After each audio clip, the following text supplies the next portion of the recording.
clean. I'm still doing my videos from the front of the iPhone. Yeah, Can't even go sideways. You want to talk about no editing? What I've done, bro, with no editing skills is actually amazing. It's wild, right? It is. Yeah. But all I have is content. And you know what? People are like, oh, posting time is, bro, content is king. If you're the real fucking deal and you got the content, it doesn't matter when you post what you do. It doesn't. If you've got the real shit like I do. Well, it's a mixture. It's a mixture of times to post sometimes, but in the beginning, just to get some awareness, it's about just throwing content out there, throwing shit at the wall, and eventually something's going to stick. That's kind of how it goes. Yeah. And then the important part about it is just keeping consistent. So like when I started the TikTok, I started guns fucking blazing. I just went a video a day, clips up to date. Yeah. Every comment I got, I made sure that I was commenting back to people. I was so integrated into making sure that I made it a platform and a space where people could comment on the podcast clips, and then I would interact with them, and they can interact with each other, whatever. Yeah. And then, of course, you put some sensational clips up, like Andre Ferguson yelling at people and this and that, that him on the podcast going crazy. But that type of shit works because that, unfortunately and fortunately, triggers some emotions because we're human creatures that are watching it. And then they start to comment and share and fuck this person or fuck that. I look at the stats. Get up on that mic. Now I'm looking at the analytics of stuff now that I'm posting and spending some money just practicing with social media. So I got the average watch time. And now you start looking at, that first 1 or 2 seconds. People are responding like 100 times more to negativity than this is the way of the world. This is what the watch time is. It's literally the percentage is like double positivity. So people are responding to something negative. So I'm better out saying you're a pussy than being like, I can help you. Yeah. Literally times 10. Yeah, you could talk to me for an hour and a half on the podcast, give amazing tips, amazing information that people can digest and not only make their lives better, but be a better human being in civilization and society. But that won't get as many views as if you spike that rain can on the desk, tell me to fuck myself and leave the podcast, and I put that 4-second clip up. You'd be like, what happened? I did. It's crazy, man. It's just it's insane what feeds the emotion of humans nowadays. Well, it's just saying how jaded we are. Even watching and scrolling, like I said, I don't consume content anymore. I have so much that I put out there that I'm just reacting. My stuff is just reactive to what I'm doing, which is awesome because you're learning so much. I've been on Instagram for 12 hours a day at least. I haven't watched or seen anything. Yep. And it's funny, people still send me like clips. I'm like, would you think I'm going to open up a DM of something that you thought was funny on Instagram an hour ago? You know what I mean? Like, but this is the way, people are just sitting there consuming and basically slowly dying. Well, it's tough. You get caught in that rut, and everybody gets caught in it until you take the conscious decision to say, I can't do it anymore. Yeah. And even then, I mean, I've taken that. I think I mentioned it to you. I've taken that stance and tried to not allow my mind to just get morphed and mushed up from fucking just consistent consumption of just bullshit because that's what happens. When I did a Tony Robbins seminar, I did like an online Tony Robbins seminar. Yeah, it was good.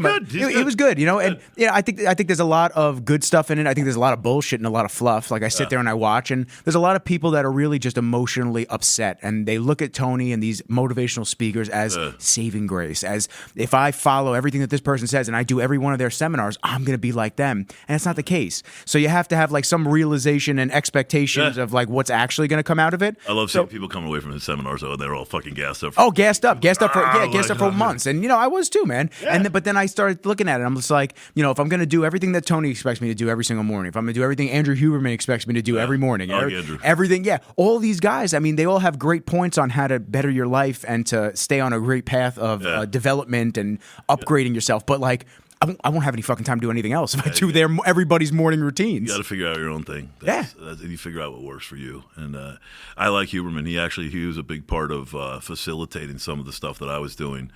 Where I started my. Let me get into this. Let me position this right. Take your time. There's no rush. So. I don't know if I want to tell you. Start with the carnivore space. So I'll tell you. I'll give you a rundown of this year. You know me from a long time. I'm extremely passionate with everything I do, whether it's bodybuilding, beach cleanups, everything I've done. And the crazy part is, and it's cool to say, is I've failed at everything. I have failed at everything except maybe being a dog owner and a loving person, something compassionate. Other than that, I have tried everything, and I go into it with 110% passion, and usually it blows up in my face and doesn't work. And the best part about that is it's brought me to right now. So I've failed at everything. And I say that with like a shit-eating grin on my face, because had I been mildly successful at any of those little things I wanted to be successful at, That's what I've been doing, and I would have made my money. I would have never made it to this phase of my life, and it literally just happened this year, and I had to completely break. I thought I was broken, and I wasn't. I was nowhere near. I thought I was broken. I had to break spiritually, emotionally, and it brought me to this kind of enlightenment where, like, you're either going to completely perish really fast, from depression, or you're gonna change this. And thankfully, I went the opposite direction, you know. So I'll start with the space that I'm in with nutrition and business right now, and kind of what led me to where I am today. Not just living abroad, but what I'm, like, quote unquote selling, but what I believe in, what saved my life that now I'm sharing with other people. And it's kind of funny of being like being a career personal trainer since 1995, when this industry pretty much started. I was like one of the first guys in, and I didn't get into it for the passion of helping people. I literally was 17 years old in my high school gym, powerhouse gym in Miller Place, and I see some guy I don't know what this is yet. I was into working out. I was a big meathead, always into it, you know, played college football, but I'm watching this guy run around the gym with all these hot women. And I'm like, what do you do? Like, what is this? This is 1995. This is literally when the industry started. I'm like, what do you do? He's like, he's like, I'm a personal trainer. He had the big old cheesy muscle shirt on. And he was just a good looking kind of skinny guy. I'm like, this guy, I've just seen him woman after women. I'm like, what does this guy do? And he's like, I'm a personal trainer. I was certified within like 3 days. I was like, you make $60 an hour? And again, that was a thing. So I got into it right from money from the jump. And I got into it, and then I got stuck in it, and that was always to all the successful people, it was always this weakness. Like, well, the problem is you're getting that good money per hour.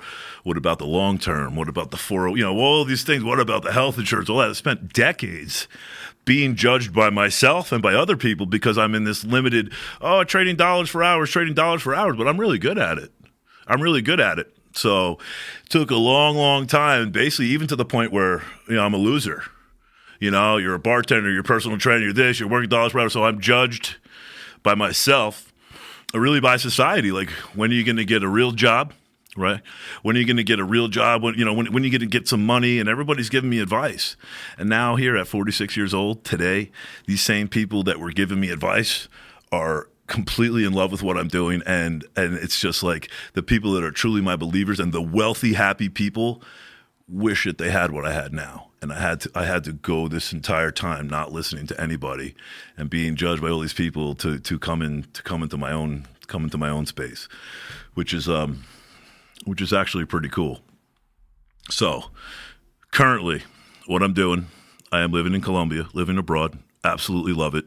And prior to this, you were in Costa Rica. I was in Costa Rica for 2 years. Absolutely beautiful place. I left this country right before the election, right before Trump became president, right around Black Lives Matter. That was a big emotional piece for me. That prompted me to leave the country much earlier than I thought I was going to do. From a cultural standpoint, I couldn't believe where we were at. So I left the country good. And it wasn't like, I hate the country. I was ready for something different. I didn't have the house, didn't have the kids. I don't understand if people are making all this money, but they're not happy. So this really isn't for me. So I went into the mountains of Costa Rica. I didn't do the tourist thing. I got a quad and just ripped through it. And I just played my own life, and I really loved it. Then I got extremely sick. Some people know I got sick. I contracted MRSA. I spent 6 months in the hospital. Dead. I was declared dead 3 times. This is less than 2 years ago, by the way. This has all happened less than 2 years ago. I remember that. If you can elaborate on that, what exactly happened? Well, I was feeling sick one day. This is in Costa Rica. I hate when people say this, but I have a high pain threshold, and I do. I was running around the jungle on my quad. I'm extremely active. I am an athlete. I'm an athlete of life. I can't even ride a bicycle without going 110%, doing tricks and shit. It's my nature. It's how I'm wired. So I was feeling kind of ill. A couple days went by. I'm like, I'm dying. I'm literally dying. I had pancreatitis twice in my life. That's a whole nother thing. I was like, I hope this is hoping this is pancreatitis, because then I could just fast it out. I'll be fine. So I went to some doctors down there. They're like, yo, you're nuts, man. Like, you're probably dying. I'm like, no, I just got to fast it. I was just trying to thug it out. Doing anything really not to come back to the States. Not for any other reason than I was happy. I was happy there. So it turns out I went a couple more days, and I couldn't move. I'd come home. I couldn't walk my dog. I sat out on a porch in Costa Rica crying. I gave my dog my last meal because I was dying. I was dead, checked out. thank God a friend came over that night. I went to 2 third world hospitals in San Jose, Costa Rica. And what was that experience like? It was horrible. It was straight out of a horror movie. That I couldn't communicate. My Spanish kind of sucks. I know more than people realize, but once I get around some English, that's all I talk. But I finally went to this hospital in San Jose, Costa Rica, and this one girl spoke a little bit of English. She goes, "Listen, right out of a movie. Like, I was paying money out of the MRI tube, cash in my pocket, whatever I had, because I'm dying." And this girl comes in. She goes, "Listen, we don't know what's wrong with you, but stop giving us your money. Go home. Go home and get some medical treatment, because you're going to need this money for treatment. We don't know what's wrong with you, but you're fucked up." Thankfully, I got an emergency flight home the next day. I was admitted into the hospital, and no doctors wanted to work on me because I had this infection. It was MRSA. MRSA, I had never heard of it, which is pretty wild considering the industry I'm. It's usually a little skin disease, little bacteria or infection, and it's usually very treatable. For me, it got into my system, started attacking all my organs and killing. Is it kind of like a ringworm? Yeah, it's I'm not going to say a fungus. It's an infection. It's a blood infection. Okay. But usually it's topical. You cure it. Now, doctors were asking me, like, "Oh, were you cut up?" Or what? I was like, "I've been riding a quad in the middle of the jungle. Like, I have cuts on me all the time. Who knows?" I got into a BMX accident. I rip a BMX bike. That's a whole nother thing. So I always get cut and beat up and stuff. I'm extremely active. Couldn't figure out where it came from. Of course, because people are so skeptical. I was in good shape. Once I got to the doctors, I was in a coma for about 6 weeks, in and out. Nobody wanted to work on me. They had my parents come in. I forget the terminology. I really don't talk about this a lot. I try to block it out because I'm all about moving forward. But I didn't know what was going on. I didn't know really what was going on. They were going to cut my legs off. Really fucked up, really dramatic. But I knew the whole time when I was in and out of consciousness that I was going to be okay. I think the worst part, again, this is 6 months in the hospital during COVID, so you really couldn't have visitors the same way. And kind of the play on humanity, the craziest part about this, when I came out of the coma, I tell people, you want to find out who really messes with you, leave the country. See who supports that, especially at a time where things are volatile. But that being said, when I started coming out of the coma, see what's going on, I think the hardest thing for me was not being able to go to the bathroom on my own. It was really just so embarrassing. And each nurse that came in. Deflating. Each nurse that came on just getting younger and better looking each day. I'm like, to the point where I just wasn't going to the bathroom. It was so embarrassing. Meanwhile, I couldn't walk. I was dying. And all the doctors would say to me is, "Oh, you're lucky to be alive." And after like 2-3 months, I'm like, that's really getting old. So what happened is, backtracking, as soon as I got to the hospital, they just started, if you see, I had about 12 surgeries in the first 5 to 6 weeks. So what happened is I was so loaded up with infection and dying that they were just cutting me open, ripping this infection out, lasering me open, trying to save my life. But they were not paying attention to me orthopedically. Like, they didn't care. They're trying to save my life. So this is 2 months of just lasering me open, ripping me open. I have scars, just disgusting scars on my body. But that being said, I made it. I got through it. It was a tough period. Even now, there's stories. People are reminding me of things, and I just want to keep it. I just want to keep it moving forward. So when I got out of the hospital, again, I was in so much pain, and to the point where I was crying every single day of my life, and I didn't want to do it anymore. So I went to the surgeon, and again, the same thing. "You're lucky to be alive." I'm like, I don't feel lucky. I'm like, you guys keep telling me I don't feel so lucky right now because I'm in miserable pain, and I'm a pretty positive guy. So it got to this point where the MRSA, now I'm going to be a lifelong injecting antibiotics. So I had this 3-foot cord, this ball, 2 times a day for an hour and a half. I forget the name of the antibiotic. Strongest antibiotic you can have. You're going to be on it the rest of your life. They had a wire into my heart where I had to come, let the ball drip, and inject this fluid into me for 3 hours a day. And this is my life. This is going to be on. This is it for the rest of your life. And that sucked. And I was in pain. And I don't know which run-in it was with the doctor. I said, "I'm not doing this anymore. I'm not doing this. Fuck this. I'm out of here. No therapy. I'm done." I moved back to Costa Rica. There was this personal thing for me where I had to get back to Costa Rica for myself. I had to prove to myself that I was going to be okay and I could heal myself. And I did. And I got down there and I was sick, but I was a broken man. I was in shambles. I was broken. Physically, I didn't have myself physically. I've always thrived off of being athletic and physical. And I didn't have all that. Even still, I could barely turn my head that much. I overcame that. I came down to Costa Rica. I got off all the meds. And that was it. I healed myself, and it's pretty wild. How did you heal yourself? Like, what were the steps that you took? I got away from the hospital. I started going into the doctors, and this was early on. Where like, "Hey, you're crazy." I'm like, "Yeah, I've been told that my whole life. That's fine. I'm still going to make my moves." But telling me to live near the hospital just to wait to get sick and die again, I'm not going out like that. If I fly off a cliff on my quad in the middle of Costa Rica and I die from that, then that's one thing. That's poetic. That's how I'm supposed to go out. But getting sick and dying in the hospital waiting to die, I'm not going out like that. I went back to Costa Rica. I bought a quad, started ripping it, started throwing up every day. I said, I'm done with these antibiotics. I might die, but you know what? I was dead already. So what's the difference? Got off the antibiotics, completely fucking fine. So here I am, millions and millions and millions of dollars of treatment. You're going to be on this antibiotics the rest of your life. You just deal with it.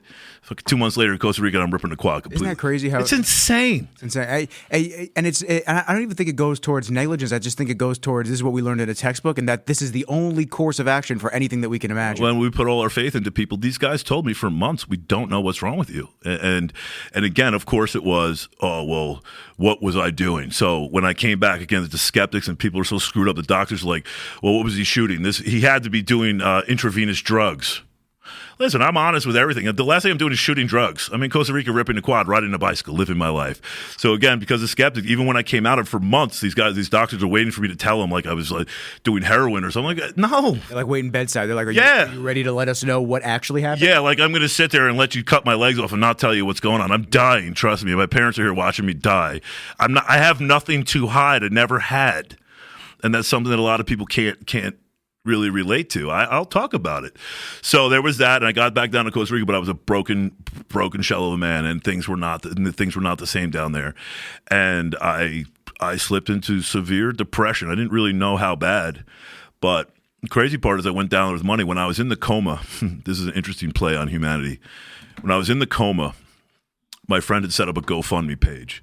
And this is kind of crazy, kind of how I work. When I came out of the coma, I started seeing all these donations. I'm like, wait a second. I have people that gave me $10,000. But you couldn't message me when I was in Costa Rica doing well to see how I was doing? But now that I'm sick and dying, I don't want your fucking money.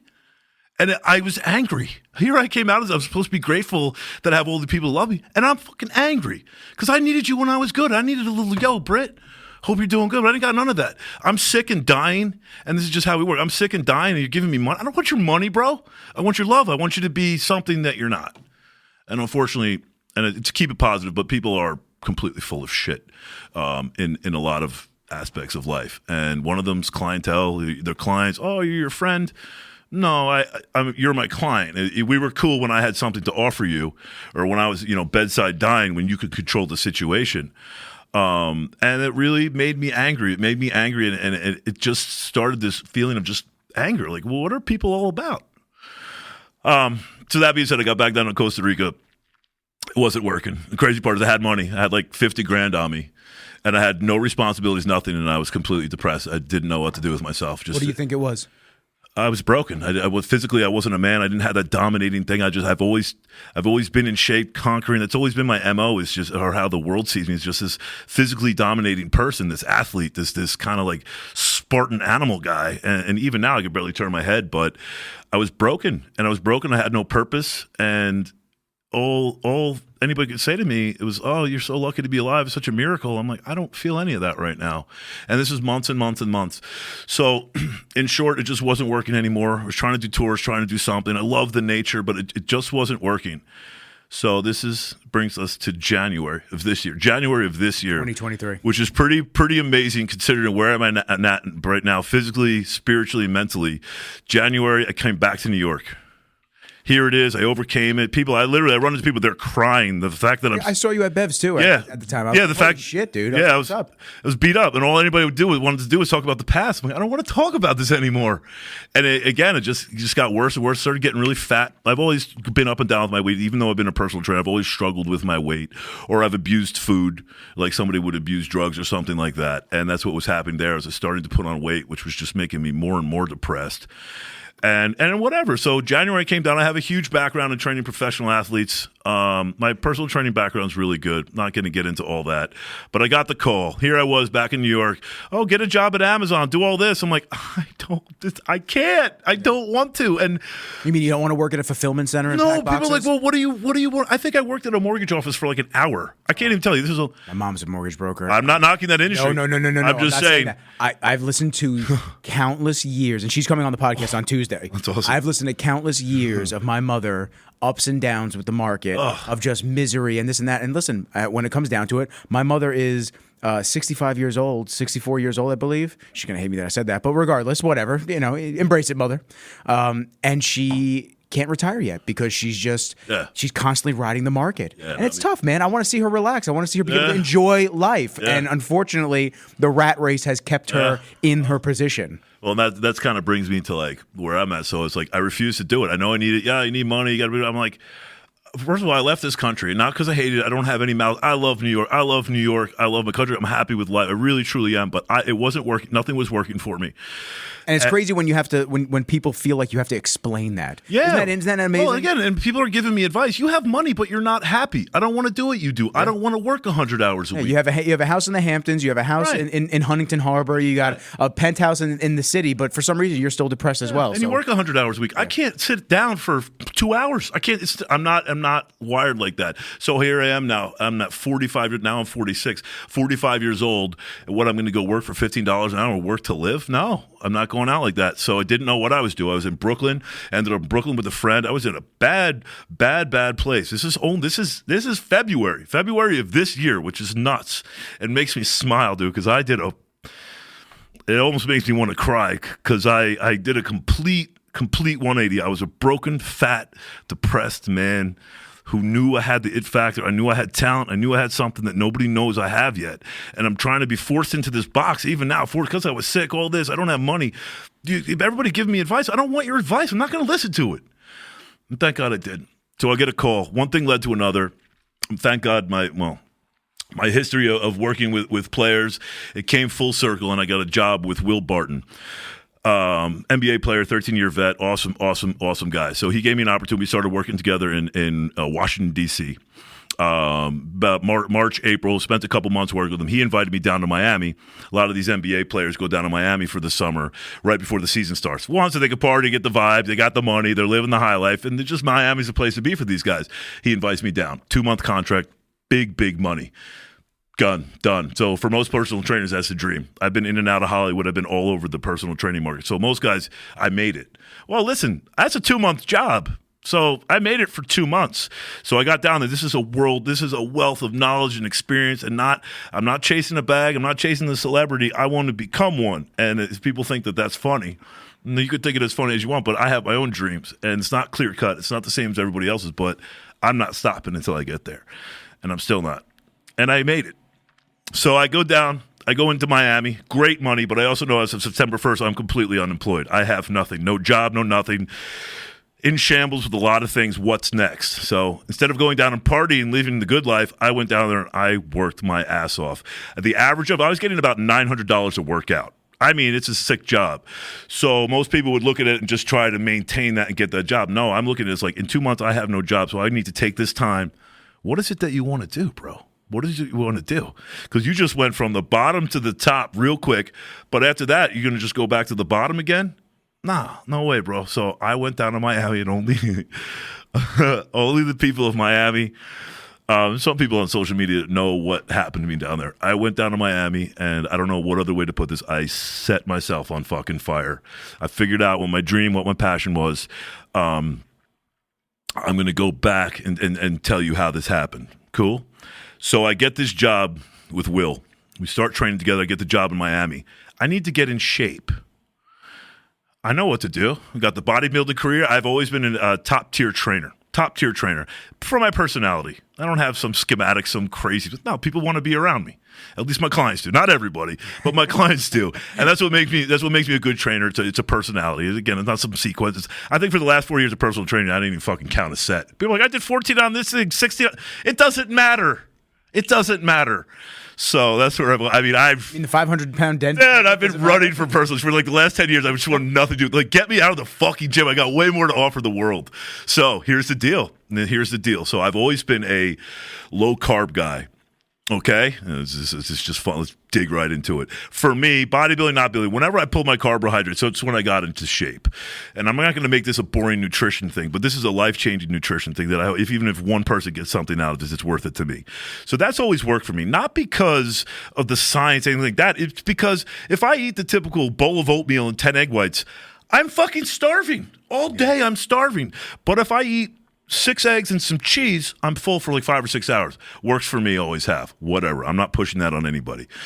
So I know what to do, right? Jump on the Stairmaster, go to work. I got about a month to get in shape before I'm in Miami with celebrities. I need to be in shape. Girls. It's not even a question. I know what to do. I'm all about the 30 for 30s, not only with my work or myself. I like results fast. I like it. I'm about it. And if you say you're going to do something, you fucking do it. And most people do not. Sorry for the cursing. No, do not apologize. It's not going to be my last one. That's okay. I drop them all the time. Passionate. The happier I am, the more energetic and the more I curse. That's okay. So, all right, I know what to do. So what's happening? I used to do 2 hours of Stairmaster a day. I love it. Love it. Sick. Oh, but so now I'm in Washington, D.C. I'm like, all right, no, I got 30 days. So get on the plane at 30 for 30. Bro, nothing's working. I'm getting on the Stairmaster for like 2 minutes and I'm dying. And I'm like, oh, I got to die. Dude, nothing's working. I'm a career-long trainer. I've done this. This is my profession.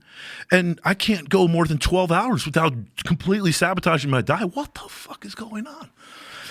I don't know. I was like concerned. And I'm so glad it happened, bro, because it brought me down this rabbit hole. I had to.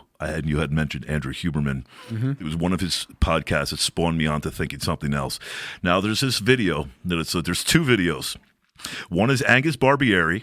Okay, and if any of you guys follow or go to my social media, this is probably the only story that I ever wanted to release. This is about 2 years old. Angus Barbieri, okay? This man did not eat a crumb of food for 385 days. Not one crumb of food. Okay, I want you to go look at this story. It's one of my proudest ones. It's absolutely amazing. That, and I remember about 2 years ago, I saw this not a little kid, about a 16, 17-year-old kid, completely shredded. And his trainer was like, yeah, he just eats meat. And I'm like, oh, I've seen that. Is he Asian kid, right? Yeah, some Filipino, I think. Yeah. It doesn't matter. So, and I didn't really pay attention to it, right? Shredded.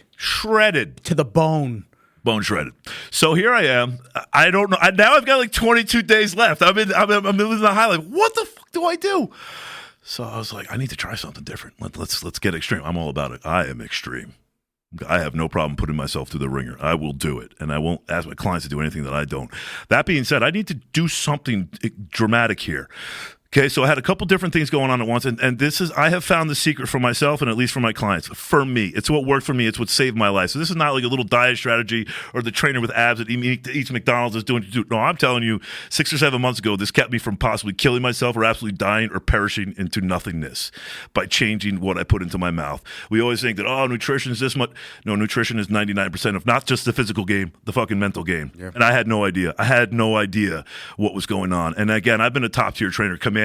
I just got a job, 14 G's a month with this guy. Turns out I didn't even know what the hell I was talking about. I had to go down the rabbit hole and start looking at different sciences, and I had to figure it out myself. I had to do this fast. How do I do it? I said, 1, here's what's going to work for me.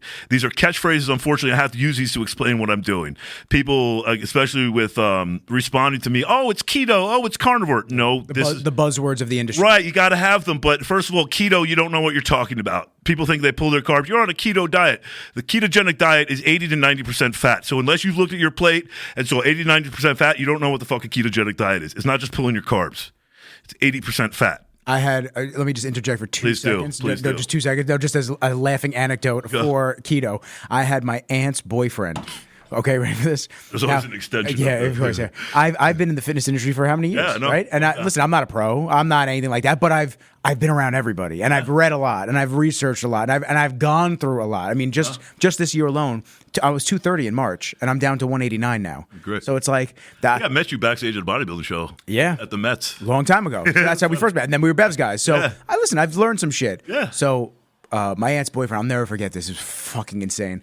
It was Christmas time, like 2-3 years ago. We're all just everyone's just eating whatever, and she just goes, yeah, he's doing really well with keto. Now I'm looking at the guy, he's fat, and he's fucking fat, and I'm looking at him, he looks like a stuffed sausage, and it's just like he's got like the shirt is like brushing against his skin, and I'm just looking at him like, okay, like he's okay, maybe he just started, like whatever, and she's like, oh no, he's been doing it for a while, and this and that, and he's drinking wine. So I go to him, I go, you shouldn't have alcohol on keto because, it's carbs and this and that. Oh, well, the people that I talk to about keto, like they say that it's okay to have like 1 or 2 glasses of wine, every couple of days. I'm like, all right, bro, well, it's obviously working. It's obviously working, dog. So just keep doing whatever you're doing. And if that makes you happy, then fine. But you're not doing keto. Well, and that's the thing. There's just catchphrases. So I put a couple things together. And I'm listening. I'm just going to grab my coffee. Oh, go. So I put a couple things together. One, what worked for me initially is the OMAD diet. I have issues with food. I have issues with life, okay? A lot of OMAD, one meal a day. It works for me, and I'm going to give you the emotional part. Nothing to do with fucking science or anything else like that. I have used food, like most of us do, as little dopamine hits, just like drugs. And the crazy part of today's society, don't do drugs, don't do the drinking, but you can eat like a fat fuck and it's okay. It's the same thing. You're not hungry. You're looking for a quick fix. You're a little bored with your life, so you think you're hungry. No, you're just looking for another hit. You're being a fucking pussy. Okay, you're looking to get off on something, and the crazy thing with food, you can do it right in front of somebody, and it's okay, completely justified. It is not. It is ruining us. That being said, what works for the OMAD, the reason OMAD works for me is, one, there's no decision-making. For 23 and a half hours of the day, I'm not eating. Yep. You can't fuck up. There's no decision-making to make. So for me, that works, because once I start eating, I don't want to stop. I'm not claiming I'm anything that I'm not. I can abuse food. I've abused food for the same reason a lot of other people do. It's just I'm honest about it. So the OMAD works for me, and that, first of all, the benefits of fasting, I'll get into that at another point. Sorry, fasting. I'm not religious with it. I need to be. I'm not religious with it. It's the answer to changing our society and changing your life is fasting. Not intermittent fasting, not the 16-hour thing, a true OMAD thing. And if anybody's listening, you want to start somewhere, start with an OMAD diet. Do not eat anything for 23 and a half hours a day. Even if you want to eat whatever you want for that meal, try it. 23 and a half. 23 and a half. Do not eat one time a day. So you have 30 minutes to eat. Well, let's put it like this. You're going to eat one time a day. Okay? So to make it easier, it's one time a day. I choose to do it at the end of the day. Because of my food issues and my own brain and my own issues, I go as late as possible, because once I start eating, I want to keep going, baby. That's how I am. And that's my life. I figured it out. So I'm not going to change that. I can't hammer myself into a box that I don't fit in. I have to make it work for me. So I did the OMAD, and that was working. The benefits of fasting are on a cellular level, on an anti-carcinogenic level. The benefits of fasting are absolutely insane. And the biggest benefit to me is the mental. Yes. Now here's where it sizzles for me, and here's where it absolutely changed my life. Not only a little bit, real quick. And the clients with I'm right now, I sell this 5-day plan. It's a 5-day fat adaptation plan. And people are so skeptical, like 5 days, you can't change your body. I'm literally changing people's lives, changing people's lives in a 5-day span. It's the most incredible thing I've been part of. The reason it's working is because I had to do it myself. Okay, so not only are we doing the one meal a day, we are doing it with what I want to call a modified carnivore diet. I say modified because it's not just straight meat. I like to add some avocados, some peanut butter, which both have some carbohydrates. But at the end of the day, what I'm doing is an OMAD modified carnivore diet, which is absolutely insane. When I send people their food list, this is what worked for me. I was waking up losing 7-8 pounds of fat a day. Guess what? I had 3 weeks. I went to Miami completely bone shredded. Because I'm a psycho when it comes into change, especially if it's personal and especially if it's a challenge to myself. This was a big challenge. I got to get into Hollywood in shape as a top-level trainer. I can't go down there with a freaking double chin and no abs. So that's something that I've seen a lot. I see a lot of trainers, and I know a couple through the grapevine and whatnot that are good trainers. They do their thing, but you're fat. You're out of shape. Like, why would I would never pay you to tell me what to do, because I don't. That's like if I cut and pasted all my videos or all my photos. Every photo, every video looked the same. Nothing was original. Nothing. It was all bullshit. It's like, well, Nick, you're just doing the same shit over and over again. It's like this. It's like you're doing this. You're stuck in that process of like you gotta be the you're your own business card. Right. You don't have to be. I mean, I've been the fat trainer. I've been doing this. I've had food issues since 17 years old. I've been training. But I've in the years that I've known you, I have never seen you fat. You may be overweight comparatively to what you usually are. Higher fat. Hide it well. But you have a lot of muscle and you still look good. Right. So when I say fat, I mean like fat. But I'm saying, because I'm the only really knows, I hide it well. In a t-shirt, whatever. Oh, you look big. That means I'm fat. When I'm healthy is when I look like shit in a t-shirt. I look weird. That's what I have right now. I have this little in the middle stage. I'm not XL. I'm not a double XL. But when I take my shirt off, I look 40 pounds heavier. That's what I'm making. So it's a really funny thing about that whole industry and that whole thing. But for me, it's the mental, bro. I was waking up, I feel good, and I wasn't eating. And here's where it gets fucking nuts. And even now, to this day, it blows my mind. Bro, the longer that I fast, the sicker my workout is. There's nothing that makes sense about this.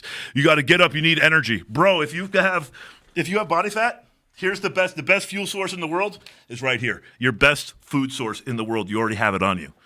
Why do we keep stuffing our face?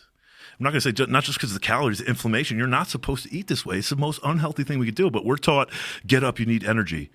No, it's ass backwards. You have the energy. You got to tap into it. So that's what I did. I got in here. I was like, all right. So I'm eating under 50 grams of carbohydrates. Dude, fat is melting off me. But here's what's happening. I'm waking up so happy. I almost wanted to kill myself 3 weeks ago, and now I'm on fire. Not only that, my mind is operating where just a week ago I got to take care of this player. And then all of a sudden, like a couple weeks, I'm like, well, yeah, that player, I got to take care of that. But what's next for me? What's next for Britton Kelley? What's going on in my mind? This is changing my mind by not plowing food into my body. Is this even possible? 100% it absolutely saved my life. Okay, I'm going to say this. Carbs are non-essential. What that means, this is not my opinion. This is scientific fact. Carbohydrates are non-essential. It means you don't need them to sustain life. Say that one more time. They're not essential. You don't need them. There's no need for carbohydrates. Why doesn't everybody know that? Well, because you're taught the bullshit food pyramid at a young age, and you get lack knowledge of nutrition courses throughout your entire life, and then you're fed unless you get some type of a mental breakthrough and you start actually finding things and going down the rabbit hole yourself. Even people in the fitness industry, you exactly what you said, the oatmeal, this and that. Oatmeal, I used to eat oatmeal every single morning, and guess what? It's fucking horrible for you. Glyphosates are in it, all the bullshit that's in the oatmeal itself, and not to mention the insulin spikes and all the extra shit that it does to you. So when you say stuff like that, like, why don't we know this? We don't know this because we're not properly taught it, and even if we were properly taught it, you are then told that you're wrong because it goes outside the norm of what societal standards consider. So you can't just have an alternate opinion and say, hey, why don't you give this a shot because it'll change your life and you'll accept. No. You're just told, no, that's wrong. You're going to kill yourself. You shouldn't be eating animal protein. You shouldn't be eating high dairy, high fat, this and that. Or then they shove it in your face. They'll do, the blue zones. Yeah. Well, so that's what they'll say. Here's the thing with the blue zones. Yeah. I got something for you. Yeah. The blue zones. They're bullshit. I lived right next to one in Costa Rica. Here's the thing with the blue zones. It's faulty data. They don't have records for these people. So it's not that they have this fucking healthy way. I know, I've lived in the blue zone. They eat fucking rice and beans. They're poor. They have faulty data. They don't have medical records or history. So the blue zones are complete bullshit. It's about historically they don't have data on it. So what is the blue zone for? I'm gonna have you explain it because the blue zones I don't know. For people that don't know, there's supposed to be like 6 to 8 of them throughout the world. One of them is located in Costa Rica, where these people are living for such long lives. They're living these longer, healthier lives. And I really got into that, especially I was living right next to one in Costa Rica. I'm like, well, I know what these people eat. They're eating rice and beans all day. They're eating shit. They have no money. Like, what is this? And it just turns out that they don't have records of it's like, I don't know exactly, but they're not like historical records. So it just turns out that it's not this amazing thing. These people are living these healthy, happier lives. They just don't have records of the past. So they have these people live. It's not what we think that it is. Yeah. Because these people are eating, it's fresh, it's whatever. It's all bullshit. Yeah. It's all bullshit. I know. These people are just... Wouldn't be the first time a quote-unquote historical, a survey was done and it wasn't actually accurate. Yeah, well, again, I have been a professional trainer. I have multimillionaires trusting me with everything. I didn't know what the fuck I was talking about. Drink a shake after your workout. Guys... The fucking post-workout window is absolute fucking bullshit. The anabolic window is fucking bullshit. Breakfast is shit. None of it makes sense, okay? And getting back to what I was saying about the fasting. So check this out. This is insane. This is what I'm applying today. The longer I fast, sometimes I'll push my fast because I feel good. What's happening? I fast now for mental clarity. It's not even about the body. I'm already in shape. I fast now because it feels good. The longer I fast, I'm on point. So if I have something like this, or if I have something coming up, I fast for it because my performance level's out of control. That's what I've told people since I've started fasting. And like I said, in and out. I'm not as dedicated as you are, and I will, without question, because that has accelerated that plus the jiu-jitsu plus I do HIIT classes in the morning, and theoretically, I mean, dropping 40 pounds the last couple of months, I really haven't done anything dramatic. I've tracked my macros and I've tracked them loosely, but the most I've done HIIT classes in the morning, jiu-jitsu at night. I was rolling 4 or 5 days a week. But then around, I would say June, July, I started to think, hey, why don't I try a fast? And the first breakthrough mentally that I had with fasting was, I said, there's so many people that talk so many benefits about it. The autophagy, that's what everyone talks about. And I'm like, okay, let me give it a shot for the health benefits, not even for the weight loss. I don't even give a fuck about the weight loss. So I start checking it out, and I said, okay, let me just fucking do one. So what I did was I had a cheat meal, and I had ramen and ice cream on a Sunday night. I said, you know what, fuck it. It's been a while. Let me just load up a little bit. And I loaded up. And I stopped eating at 5 o'clock. And I went, I think, 22 hours on a fast. And it was weird because after 18, I wasn't hungry anymore. I was like, okay, I feel pretty good. Mental clarity started coming around at like hour 20. And I just said, okay, this is pretty cool. And what the biggest thing that I noticed was normally when I'd have a cheat meal, when I'd go balls to the wall on a Sunday, eat my fucking face full, the next day to 2 days, I would be holding a ton of fucking water. I look like shit. I feel like shit. And every time I still have a cheat meal today, like jiu-jitsu, I can't hold on the same way. There's inflammation. I can feel it from eating the shitty foods. That's crazy. So, but when I fasted, it's almost like I got rid of the shit quicker. I got rid of everything in my body quicker, and my weight stabilized. So it's as opposed to being over on the scale, I was the same or under. And I'm like, you said a key thing right there. That's weird. It's funny. I tried to do a video on it. Again, we could go fucking days talking about it. I know we could. But you said push the shit out of you. Here's what's funny is I get these clients on the 5-day plan, and it's perfect for me. And this is two-sided. I have a 5-day plan. One, I can prove that we can get dramatic results in 5 days. People are so skeptical. That's fine. I know and my clients know. And it's pain, inflammation, all these other things. What happens also that after 5 days, I get to see who I'm working with because I'm only going to work with people. Here, you get the gist of it. And here's the thing what's happened. By day 2, people are like, Britt, I haven't gone to the bathroom. All right, well, let's think about this. And I have not even heard anybody discuss this. I am now. Let's talk about shit. Go after it. So, day 2, day 3, Britt, I haven't gone to the bathroom. Now, why do you think that is? I don't know, this diet, it's weird. Why do you think you need to go to the bathroom? What is an incessant need to go to the bathroom? Yeah. What is its main function? Why would you need to go to the bathroom? What are you pushing out of you? Things that you haven't digested. Why do we think that that's good? Yeah. Britt, I haven't gone. Good. Guess what? You're not full of shit. And I tried to do a video of this, but I said shit 50 times. I was like, damn, I'm trying not to say this, but you think about it. Feces. And this is where it gets really deep. And this is where even online or having a presence or getting the feedback from people. So this need for fiber. Why do we take in fiber? Fiber is insoluble. It just goes right through you. So we need fiber, what? To push out this shit.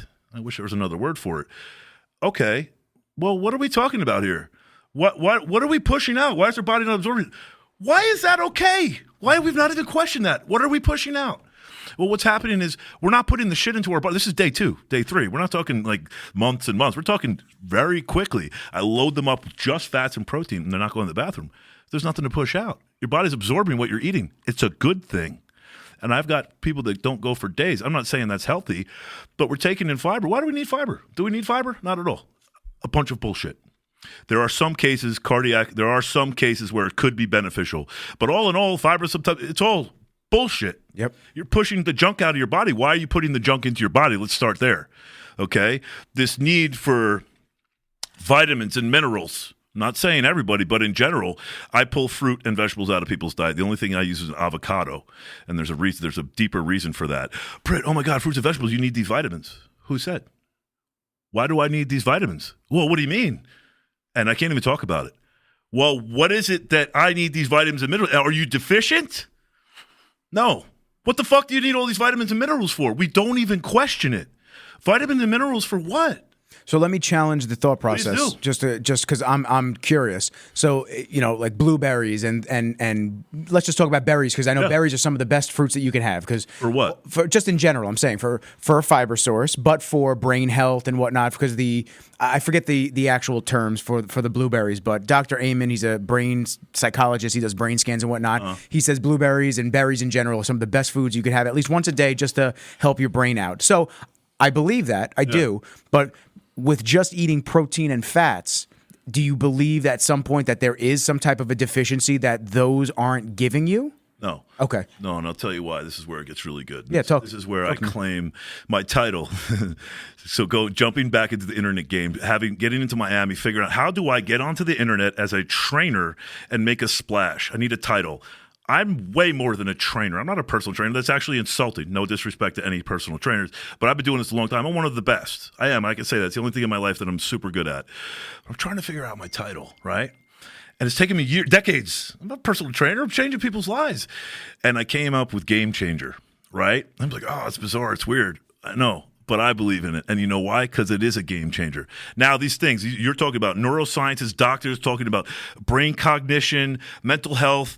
Again, there's cancers, there's other diseases and stuff. So I'm talking about general population. Okay, there are a need. I'm not saying there's no need for vitamins and minerals or fruits and vegetables.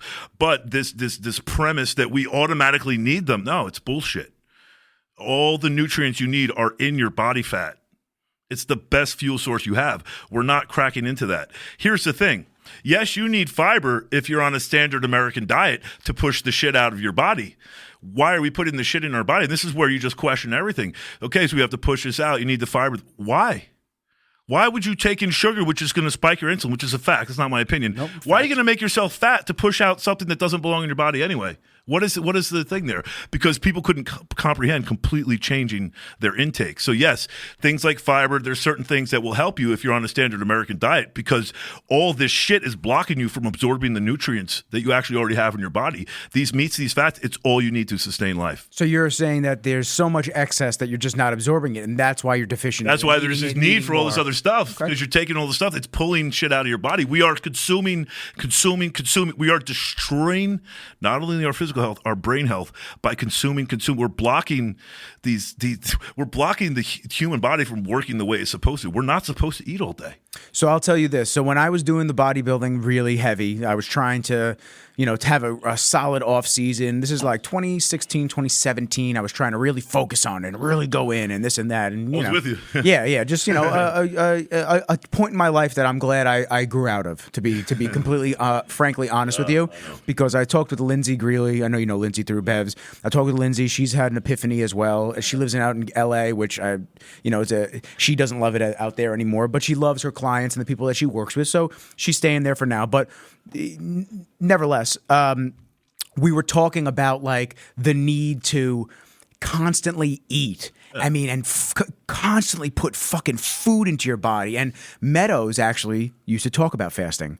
He talked about fasting back in like 2012. And he just said, you don't have to do like these intermittent fastings. He's like, I just believe that we are putting so much food as bodybuilders in our body that we don't give our bodies a time to like chill and digest and this and that. So I say all that to bring it up to like 2016, 2017 when I was hammering the food. I mean, I think I was on 600 grams of carbs a day because we reverse dieted me up.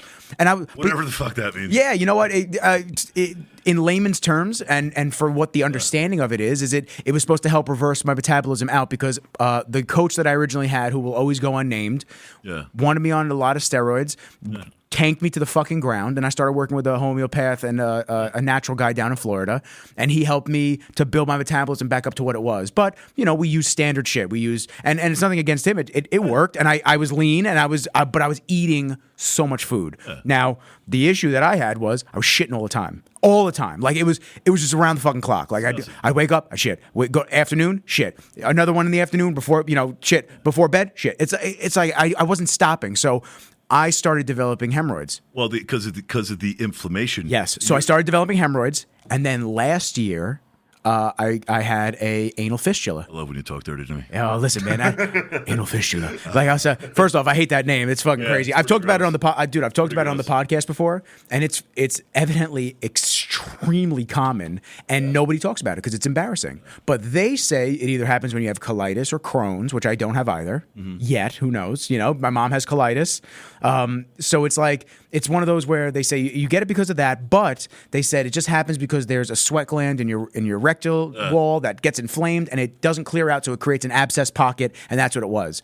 But I noticed around that time, not only was it the most unhealthy I was eating the most shit, I was drinking a lot, like all this stuff. I believe that it was all of that and the inflammation that caused that, because then I had to go in for a first surgery. It's traffic. I had to go in for a first surgery, then I had to go in for another surgery this past January, so it'll be almost a year that I had the second surgery to finish it off, and they cut a chunk out of your rectal wall to clear the abscess pocket and channel out.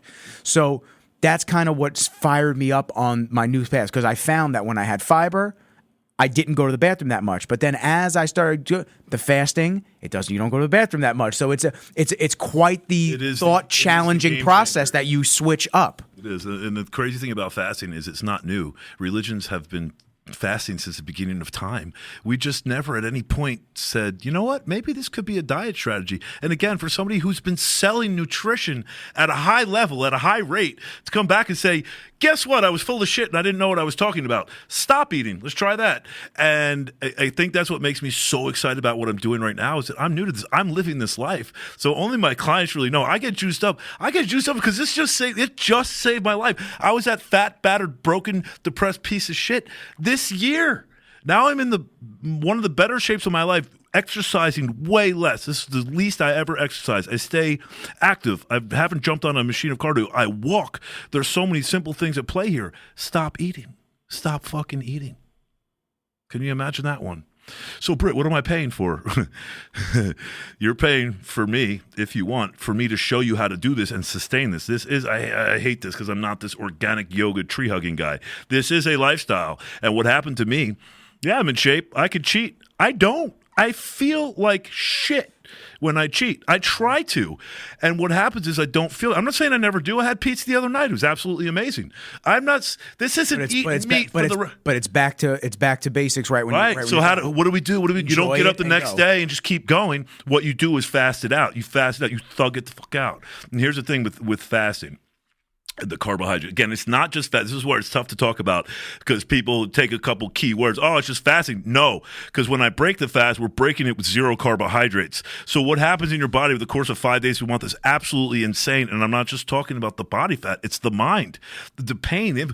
I have clients just getting off their blood pressure medicine in 3 days. 3 days, lifelong. Heartburn. Bro, I took Nexium since I was 18 years old every day of my life. I am curing people's heartburn in 2 days. By taking out the carbohydrates and not eating. Gone. It's insane. Blood sugars. I had a guy who had a liver transplant. He got on me 3 weeks. His blood sugars are low. I mean, like a quarter of what it was the week before. Stop fucking eating.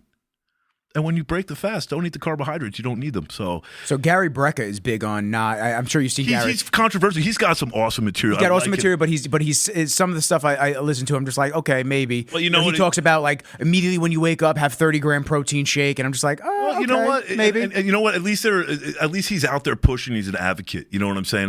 I'm a big fan of Dr. Kiltz. He's a fan of mine too, which is pretty awesome. He's a lead doctor in the carnivore space. This guy basically eats a ribeye and butter every night. He's in phenomenal shape.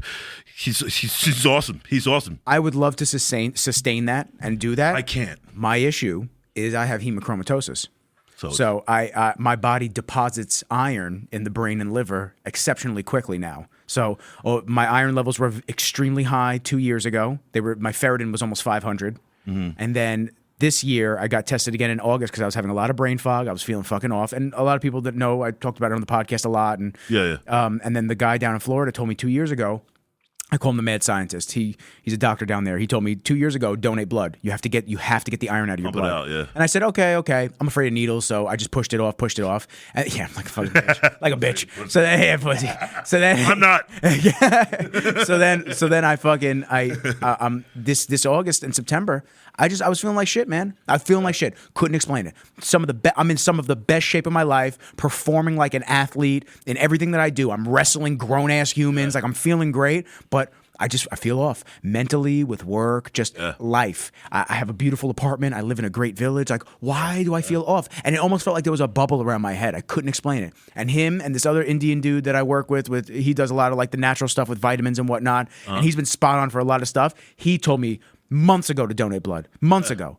So my guy down in Florida says, yo, can you just listen to the fake doctors? That's what he calls himself. He goes, can you listen to the fake doctor? Because I've had doctors on the show and I've had friends of mine that I've shown my lab results to, and they go, no, your iron levels are fine. You don't have hemochromatosis. You don't need to donate blood. You don't need to donate blood. I went and saw, it was actually my worst point I've been in a long time mentally. I went to a doctor with my mom. My mom took me. She's like, we have to go. Because like I was crying. I was like, what is wrong with my brain? I was like, something is off and I can't explain why. What is wrong? Identify with it. And I've always been very sensitive to how I feel. I've always been able to tell when things are off. When I was little, I used to tell my mom, I'm like, I'm going to throw up. She'd be like, what? You? I'm like, oh yeah, I'm going to throw up. And I've just, a minute later, throw up everywhere. I've always been able to identify when something is off in my body and when I don't feel right. I couldn't explain it. I was like, what the fuck is wrong with me? I go to the doctor with her. And the doctor just goes, yeah, everything looks great. Like your labs are perfect. Like everything looks great, this and that. And she's like, maybe you need to go see a therapist. And I said, I mean, I'm down to go see a therapist regardless. I said, I think I got a lot of shit with like my father when I was younger, like that I need to get out anyway. So that's fine. But I don't think that that's what this is. But I said, whatever. And then she's like getting upset that I'm like, okay, well, you can't help me obviously, so I got to get the fuck out of here. She's like, well, no, we're good. I said, write the script for a therapist, and I'm gonna leave. So I haven't done that yet. I haven't gone that bad, but I finally said like that following Monday. It was a Wednesday when I went to her. That following Monday, I was just like, you know what? Let me go donate blood because at this point, I'm already afraid of the needles anyway, and I might as well face my fear. I can't feel worse, so fuck it. I go, I get it done. That day, tired, I feel okay. The next day, feel a little bit better, but maybe it's a placebo. I don't want to jinx it. Pumped it out of there. The day after, fuck, they were right. I'm like, God damn it. Clearer. And that, so ever since then, I do get nervous because I have a freezer full of red meat. I buy from a. But that comes down what you're speaking. I'm sorry to interrupt. No, please. But that comes down to the theory of having to pump all that out because you've got an overflow of this in your body. But it also comes. It's the same theory of like we're just taking in too much. We're taking in too much. Your body's just trying to release all this shit, and it's fixable by just stop taking in so much. There's people, like I said, I just talked about Angus Barbieri. He's my dude. He would be with me right now if he was still alive. The guy didn't eat for 385 days, did not eat food. I get people that are mind blown when I tell them to go on a 36-hour fast. Oh, that's crazy. No, it's not. It's the healthiest thing you could possibly do for you. My mom did a 3-day fast recently. I started implementing 2-day fast. I can't go more than 2. I don't want to go more than 2 days. Let's put it that way. I enjoy eating. But man, like I said, forget about the mental health, all this. What's actually happening with fasting? Like I said, me and my clients are fasting every day for at least the 23 hours. And now I started stretching it out. And dude, the longer we go, the better it is to have this week on Monday. There's sometimes I do generalize some things where I take most of my clients and one day I'll decide, we're going to do this just to try it out. Yeah. And they love it, and I tell them, I was like, "This is nothing I'll do 2 times it myself." And this was actually Sunday. Nobody knew what was happening. I did this with about 12 people this week. This was Sunday when people are, I'll break the secret here. When people are really starting to get good results, I do implement cheat meals. Cheat meals for mental reasons more than anything else. They can also prompt some serious fucking weight loss, especially if you're doing a almost zero carb diet. But that being said, this week I hit them with it, and they said, "Oh, by the way, you're not eating again until Tuesday." Holy shit! And it's good because it's a mental test. And what's crazy is like I'd say 11 out of 12 people, we got to Tuesday. They're like, "Yo, Britt, I'm not hungry. I think I want to keep going." What the dude, yeah. So what are you having them do? You're having them drink electrolytes and stuff? No. Because that's something that I've found when I did the fast. I feel better when I do have like an element stick pack. Here's the thing. Packs. Of course, I'm into Element, huge moneymaker. Okay, you don't without question. Sodium is the most important supplement in the world. I'm gonna say this one more fucking time. Sodium is the equalizer. Wait, Britton, hold on. Sodium. The fitness industry is not creating your high blood pressure. Says that you have high fucking blood pressure. It's not sodium's fault. It's increasing it. Let's figure out how you got the high blood pressure. Sodium is the best fucking supplement in the world. We are so taught that it's such a terrible thing. It's a terrible thing if you're in shit shape. Sodium, I give you this right now, especially if you're fasting. This is almost free. Sodium is almost free. Okay, you want the best pre-workout possible ever. You half hour before your workout, I'm talking not a little bit of sodium. You take some pink salt and I'm talking 2 tablespoons of it. You pound that down with some water before your workout and you let me know how that goes. If you're eating like shit every day, it's not going to have the same impact. But if you are fasting or if you are on an empty stomach and you want an insane pre-workout, pound down sodium a half hour before your workout. You're welcome. Element's pretty good, yes. Huge moneymaker, extremely expensive. Oh, it's extremely expensive. For what you're getting, it's extremely expensive. Yeah, 3 or 4 boxes of it, and they're 36 in a box. It's like $1.20. Here's where we can't cover all the topics. Here's where shit gets crazy. And I actually dropped this on TikTok once, and it's funny. I lost some people with this because it's just too bizarre to even think about. Okay, hit me with it. Water. Go on. So our consumption of water and is far too high. No, I'm not saying that. I'm not judging anything. I'm not saying don't drink water. I'm just saying this. Why do we drink water, right? To hydrate? To hydrate, okay? So when people are getting back in shape, I wasn't going to go down here. When people are getting back in shape, fuck me. Jump down the hole. Hi, I'm here. So make some when people upset. start a diet, they start their fruit and vegetables, which I've already discussed could possibly not be the most beneficial thing. Possibly not. And it's not. Broccoli turns into sugar in your bloodstream, just letting you know. So what happens, you start eating your fruits and vegetables, you pound down the sugar, and you start pounding down the water. Fine, forget about the sugar aspect of it. We're pounding down this water because we're taught it's so healthy. Why? You know what water makes you do? Piss. Yep. That's what water does. Piss out all the electrolytes. No, not maybe not, but here's the thing. It only makes you piss. How do you hold on to that water? Where does the hydration come from? Protein and fats. So you want to stay hydrated? And this is what's fucking nuts about what's going on with me, my clients, and everything. We don't drink that much water. We don't have to. We're already hydrated. I drink maybe a glass of water a day. Interesting. Because my body's hydrated. Because it's not taking in all the shit that's pulling all the water out of you. You need this water because you're taking all the fucking fruits and vegetables. And all the other things that we're taught is healthy. So we're taking in all this water. It's not doing anything. It's making you piss all day. Now, a lot of these fruits and vegetables have water content. So in theory, you should be hydrated already from eating. So if a lot of people that have high fruit and vegetable we want to, the whole thing is we're going to keep the water in the cell. That's something that I've done some research on from seeing things and hearing things. And a lot of people that I've listened to have said that the way that you get hydrated is couple of pinches of like large rock, like Celtic salt or something like that. Yeah. Put it under your tongue, let it dissolve, and then drink a little bit of water, and that'll push it into the cells. That's what they've said. Sure. Yeah. I haven't heard the notion of fats and protein are the catalyst for hydration. They're the catalyst for everything. And that's where it gets so deep. And they're like, I put it under the tongue, the timing. This is just a way deeper thing. What is happening in your body before all that? It's like even like, I'm going to give you the pre-workout or this. Your body's running off of the intake from yesterday. Nothing that you took in today. It's not even physiologically possible.